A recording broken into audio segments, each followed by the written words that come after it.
अरे गुस्सा मत करो भैया, अरे गुस्सा मत करो।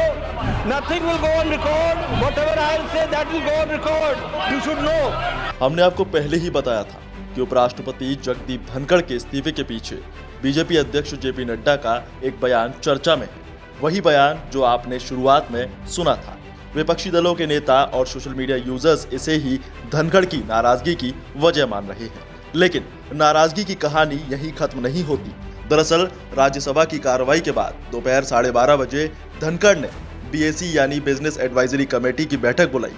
इस बैठक में केंद्रीय मंत्री जेपी नड्डा और किरेन रिजिजू को शामिल होना था, लेकिन न सिर्फ ये दोनों शामिल हुए बल्कि बिना कोई सूचना दिए गायब रहे। हालांकि बैठक को शाम 4:30 बजे तक के लिए स्थगित किया गया और तब भी दोनों मंत्री नदारद रहे। बस फिर क्या था?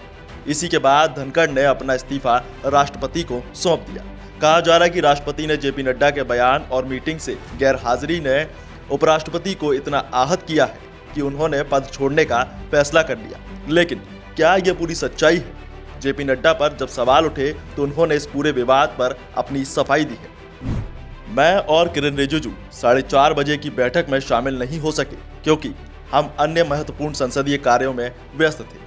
उपराष्ट्रपति कार्यकाल को इसकी पहले ही जानकारी दे दी गई थी। जब मैंने राज्यसभा में कहा कि सिर्फ वही बात रिकॉर्ड में आएगी जो मैं कहूंगा, तो वो टिप्पणी सभापति के लिए नहीं बल्कि व्यवधान डाल रहे विपक्षी सांसदों के लिए थी।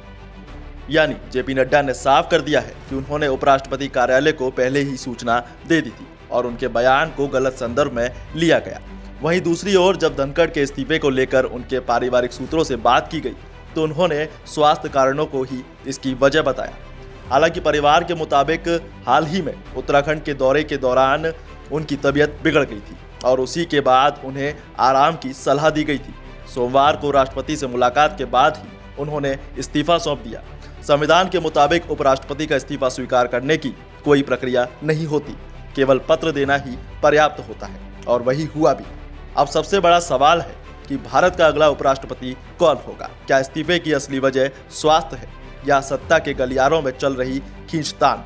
आपकी क्या राय है? हमें कमेंट में जरूर बताएं। साथ ही हमारे चैनल को सब्सक्राइब करना ना भूलें ताकि राजनीति के हर बड़े घटनाक्रम की सटीक जानकारी आप तक सबसे पहले पहुंचे।